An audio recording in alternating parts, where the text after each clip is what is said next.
And our final product that we can showcase while we're here at InfoComm is our ActivPanel LE. So this is our little bit more budget-friendly version of the panel, and it's actually an EDLA panel, and it's got Android OS running in it. We just released a nice Android 16 version, so we are running the current version that is out there, and this gives me all types of interactivity, all types of applications, and of course, those Promethean applications that fit K through 12, higher ed, and up into the workplace as well.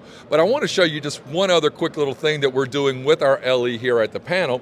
And so I'm just going to open up one of those quick applications that we had today, and we're going to introduce you to our InfoComm team. Now this is working with our rAVe content and actually delivering not just static content, but actually interactive content where I can walk up and take a look at kind of all the key pieces of all of our key players that we have in our booth here today. So this is a new rAVe piece, and we just wanted to be able to show it off with our interactive content as well. So ActivPanel LE, again, a lot of great products here at the Promethean booth that you can stop by and take a look at.